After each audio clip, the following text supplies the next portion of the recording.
Hello. I'm going to change the topic a little bit because you're not a one-note wonder and have, I know, a whole slate of policy proposals that are quite specific. And I know one of them is that you're not in favor of free college. And I'm really curious about what you think about public education K through 12.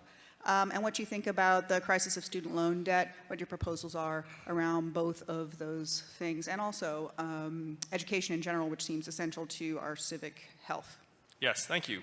I have 75 policy proposals on my website, so it's like UBI and then like 74 others. So that's what she was referring to, I think, in part.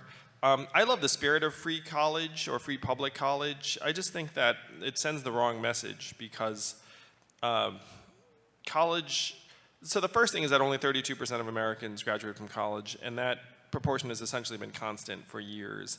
And then as we've tried to plow more people into college, what we've done is we've brought down the college completion rate. The college completion rate in 6 years now is 59%. So 41% of people who are starting college do not finish within 6 years. And so selling college as a panacea is just not going to work. And it's subsidizing something that's enjoyed by the top third of the population, which may or may not be the direction you want to go. So to me, you're much better off putting $1,000 a month into everyone's hands and saying, if you want to use that to partially pay for college, that's great. If you want to pay for vocational, which we should be massively investing in, that would be great too. If you want to do something independent, maybe you want to start something, like that would be a better way to go.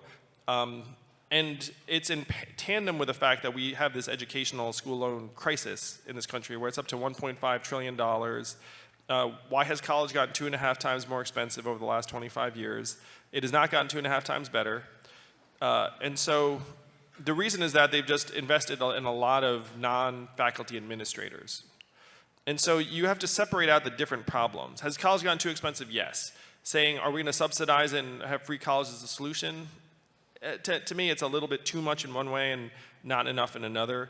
So what you do is you go to colleges and you say, look, why are you so expensive? You got to get your costs down and you got to get your administrator to student ratios down to what they were in the 90s. And if you don't get school loans. And then the universities would say that's impossible. And then you'd be like, well, I have a feeling you'll figure it out. And then they would. And then they would find that it impacts the student experience, not at all. Because at this point, these schools are like a massive crushing debt burden. It's like a tax on our economy. How many of you all have student loan debt? You all look kind of young, some of you. Yeah, you don't need to be young to have student loan debt. I had $100,000 in school loans myself.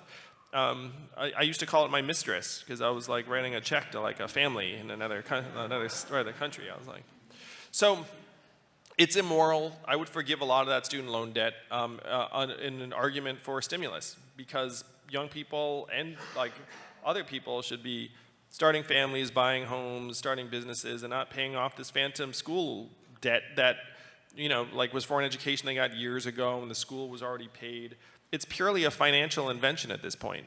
And so if you wanted to make an economy that worked for people, you would just be like, look, this is a great stimulus to the economy. Let's just like get some of the school loan debt off of people's backs, get colleges to be more cost efficient, and then give everyone $1,000 a month and invest very highly in vocational.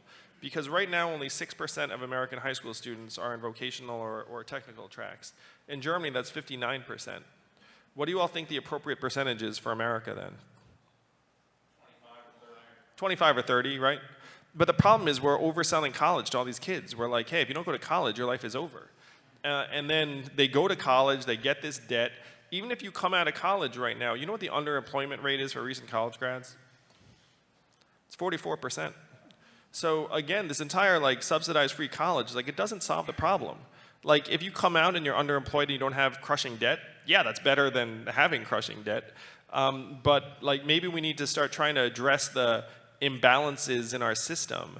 And one of the imbalances is that we're over-prescribing college, we're under-supporting vocational trades and apprenticeships, because if you're going to automate away a lot of the jobs, which we are, 44% of the jobs in America are either repetitive manual or repetitive cognitive. We're going to automate away a ton of those jobs. But you know what's really hard to automate away? HVAC repair. Yes, air conditioning repair, plumbing.